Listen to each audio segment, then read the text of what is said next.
Hello friends, ಎಲ್ರಿಗೂ ನಮಸ್ಕಾರ. Sumitra Gowda YouTube ಚಾನಲ್ಗೆ ನಿಮ್ಮೆಲ್ರಿಗೂ ಪ್ರೀತಿಯ ಸ್ವಾಗತ.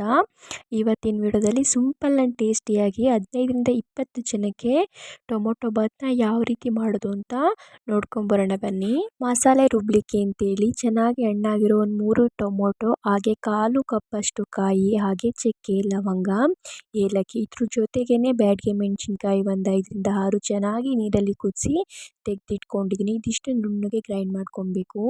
ಒಗ್ಗರಣೆಗೆ ಅಂತೇಳಿ ಮಸಾಲ ಸ್ಪೈಸಸ್ ಚಕ್ಕೆ, ಲವಂಗ, ಏಲಕ್ಕಿ, ಸ್ಟಾರು, ಅನಾನಸ್ ಮೊಗ್ಗು, ಕಲ್ಲುವ ಸೋಂಪು, ಪಲಾವ್ ಎಲೆ, ಹಾಗೆ ಹಸಿಮೆಣಸಿನ್ಕಾಯಿ ಇಷ್ಟನ್ನು ಕೂಡ ತಗೊಂಡಿದ್ದೀನಿ. ಇದ್ರ ಜೊತೆಗೇ ಸ್ವಲ್ಪ ಕಸೂರಿ ಮೆಂತ್ಯ.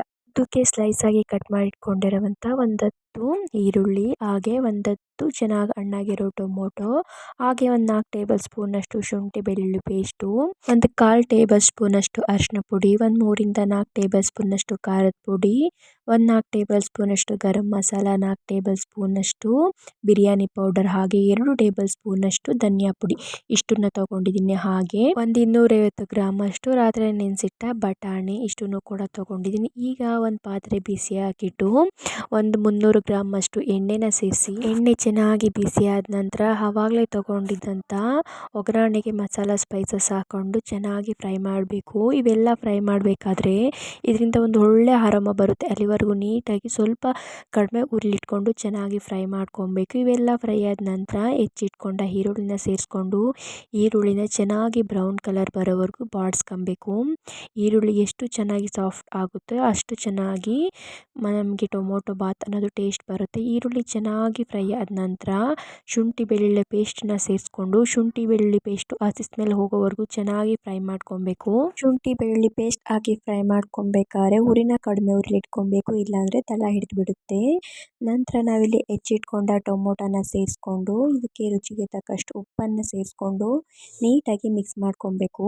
ನಂತರ ನಾವಿದಕ್ಕೆ ಓವರ್ ನೈಟ್ ನೆನೆಸಿಟ್ಟ ಬಟಾಣಿನ ಸೇರಿಸ್ಕೊಂಡು ಫ್ರೈ ಮಾಡ್ಕೊಬೇಕು. ಬಟಾಣಿ ಮತ್ತು ಟೊಮೊಟೊ ಎರಡೂ ಕೂಡ ಸ್ವಲ್ಪ ಸಾಫ್ಟಾಗಿ ಫ್ರೈ ಆಗಬೇಕು. ಒಂದು 1/2% ಅಷ್ಟು ಟೊಮೊಟೊ ಅನ್ನೋದು ಸಾಫ್ಟ್ ಆಗಬೇಕು. ಅದ್ರ ಜೊತೆಗೇ ಬಟಾಣಿನೂ ಕೂಡ ಬೇಯ್ಕೊಳ್ಳುತ್ತೆ.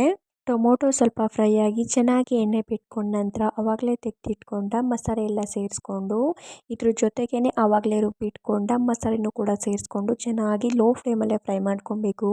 ನಾವು ಇದನ್ನು ಮಸಾಲೆ ಎಲ್ಲ ಹಾಕಿ ಬೇಗ ಆಗಬೇಕು ಅಂತೇಳಿ ಹೈ ಫ್ಲೇಮಲ್ಲಿ ಏನಾದರೂ ಸ್ವಲ್ಪ ಜಾಸ್ತಿ ಉರಿನ ಮಾಡಿಕೊಂಡು ಫ್ರೈ ಮಾಡ್ಕೊಳ್ಕೋದ್ರೆ ತಳ ಹಿಡಿದು ಬಿಡುತ್ತೆ. ತಳ ಹಿಡಿದ್ರೆ ಅಷ್ಟೊಂದು ಟೇಸ್ಟ್ ಬರಲ್ಲ. ಹಾಗಾಗಿ ಕಮ್ಮಿ ಉರಿಲೇ ನೀಟಾಗಿ ಫ್ರೈ ಮಾಡ್ಕೊಬೇಕು.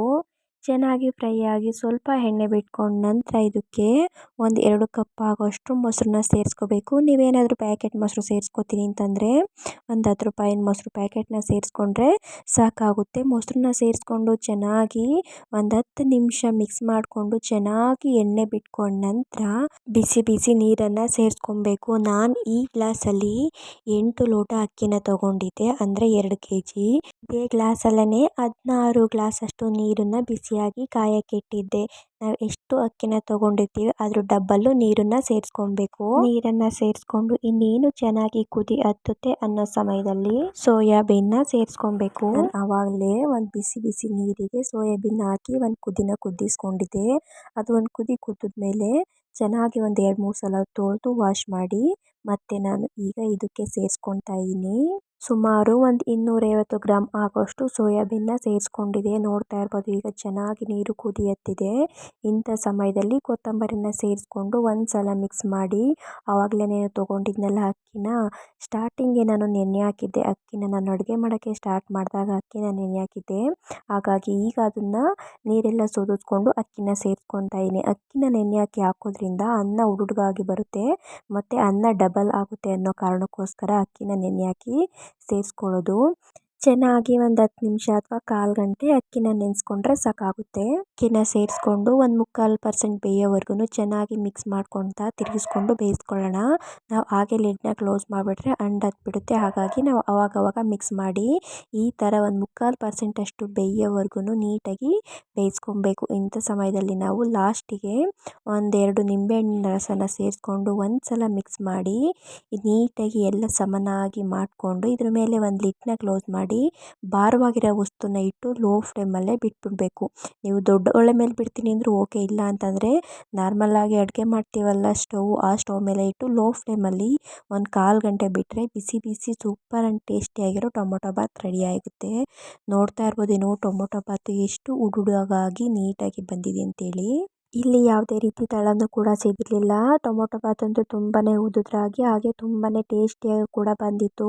ಇದ್ರ ಜೊತೆಗೆ ಮೊಸರು ಬಜ್ಜಿನ ಸರ್ವ್ ಮಾಡಿದ್ರೆ ತುಂಬಾನೇ ರುಚಿಯಾಗಿರುತ್ತೆ. ಹಾಗೆ ನಾನು ತೋರಿಸಿರೋ ಮೆಸರ್ಮೆಂಟ್ನೇ ಯೂಸ್ ಮಾಡಿಕೊಂಡು ನೀವು ಕೂಡ 2 kg ಅನ್ನ ಯೂಸ್ ಮಾಡಿಕೊಂಡು ಒಂದು 20ರಿಂದ 25 ಜನಕ್ಕೆ ಆರಾಮ್ಸಾಗಿ ಮಾಡ್ಕೊಬೋದು. ಯಾರಾದರೂ ಮನೆಗೆ ಜಾಸ್ತಿ ಗೆಸ್ಟ್ ಬಂದರು, ಫಂಕ್ಷನ್ ಇತ್ತು ಅಂತಂದರೆ ಊಟಕ್ಕೆ ಹೊರಗಡೆಗೆ ಆರ್ಡ್ರ್ ಕೊಡೋ ಅವಶ್ಯಕತೆನೇ ಇಲ್ಲ. ನಾವೇ ಕೂಡ ಸಿಂಪಲ್ ಆಗಿ ಮನೆಯಲ್ಲೇ ಮಾಡ್ಕೊಬೋದು. ಈ ವಿಡಿಯೋ ನಿಮ್ಗೆ ಏನಾದರೂ ಯೂಸ್ಫುಲ್ ಅಂತ ಅನ್ಸಿದ್ರೆ ಪ್ಲೀಸ್ ನನ್ನ ಚಾನೆಲ್ನ ಸಬ್ಸ್ಕ್ರೈಬ್ ಮಾಡ್ಕೊಳ್ಳಿ. ಹಾಗೆ ನಿಮ್ಮ ಫ್ರೆಂಡ್ಸ್ ಆ್ಯಂಡ್ ಫ್ಯಾಮಿಲಿ ಕೂಡ ಶೇರ್ ಮಾಡಿ ಅಂತ ಹೇಳ್ತಾ ಈ ವಿಡಿಯೋನ ಇಲ್ಲಿಗೆ ಎಂಡ್ ಮಾಡ್ತಾ ಇದ್ದೀನಿ. ಮತ್ತೆ ಸಿಗ್ತೀನಿ ಇನ್ನೊಂದು ಬ್ಲಾಗ್ನಲ್ಲಿ.